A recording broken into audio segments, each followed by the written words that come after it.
It's ours to do. That's alright.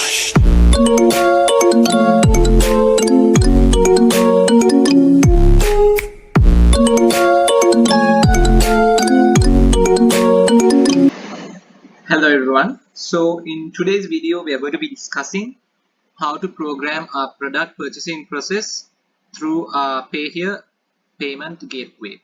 So what we have here is a product Apple iPhone 12 Pro, and we have the price as 49,000 rupees, and we're going to click on buy now, and I'm going to click on the Visa card option, and I'm just going to add a name on card.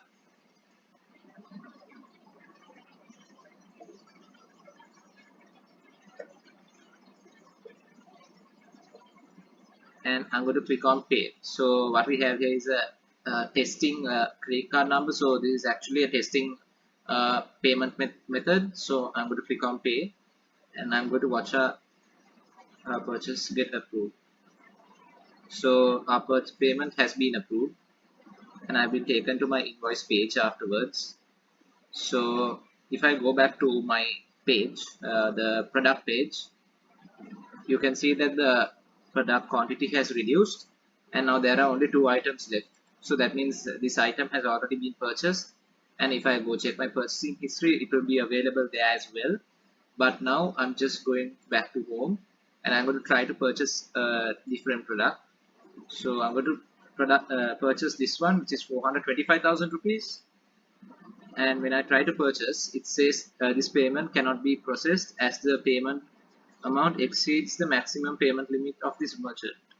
So I have set the limit as 50,000 rupees. So I cannot purchase any more items on this test payment gateway which is above that limit. So that is it for the coding part of this video. Next we will move on to our programming to discuss how we program this. So what we have here is a single product view, and as I clicked on a buy now button, which was the green button, here it had the type submit, and the ID button ID pay here payment. So on clicking it, I opened a function in our JavaScript saying pay now, which takes our product ID along with it as well. So let's move on to our JavaScript.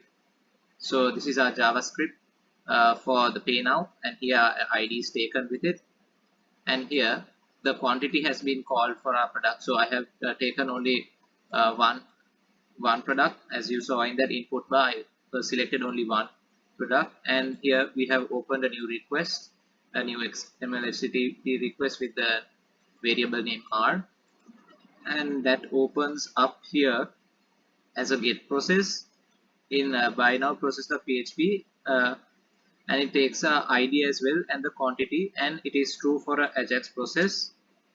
Moving down, the form is then sent. So our form comprises of here we have on our ready state, once our function reaches the state 4, we have our variable t, which is actually the response text of what we get from our buy now process .php. So here we have introduced a new variable object obj for the JSON, which we have added into our program, and here we have attached the mail to it, and we have taken the amount as well. And here if t is equal to 1, then it will say please log in or sign up. If and then it will redirect us to our window location.php. So this, if t is equal to 2, it will ask us to update our profile first. Else, so this is the else part which happened to us. So since we fulfilled these 2 requirements above, we were able to complete a purchase. So here pay here on completed, and we made a function on completed which took our order ID, and here we had a variable name console, and we have logged in our payment as well, and we have made a new function named save invoice, which takes our order ID, our mail, amount, and quantity. So as you can see, then the payment window is then closed, and here we have a prompt to pay again or show an error page, and then it will dismiss. If not, this is the problem for an error occurred, but our payment gateway works successfully, so there was no problem. And on payment, it's the property sandbox and it's true. So this is our testing side, and this is the merchant ID which I have taken. So to this merchant ID, I'll be getting notified of all the purchases made and all the money incoming. And here we have our return and cancel pages. So if we are going to go back, it will take us back to this page, or the page of a product. And moving down, we have our amount, then our currency, our first name, last name, the mail of the user, mobile address, city, country, address, the delivery address again, and our delivery country. And finally, our PayHere, the start payment, it will appear as a JS pop-up. So if we go back to our single product view.php, you can see that at the bottom of our page we have a script, so which is a text type file of JavaScript, which is on the web page www.payhere.lk/libraries/payhere.js. So moving down to our buy now process, we have opened a cookie, we have created a cookie and connected and linked our program with our database here, and we are checking if we have a user for this process, and then we take our ID, our quantity, and our user email, and then we create an array, and we create a new variable order underscore ID, which is a unique ID, and here we do some result searches for our product and our city, and if the city number is 1, obviously we are going to make our delivery, the delivery is going to be 0. So if the district ID is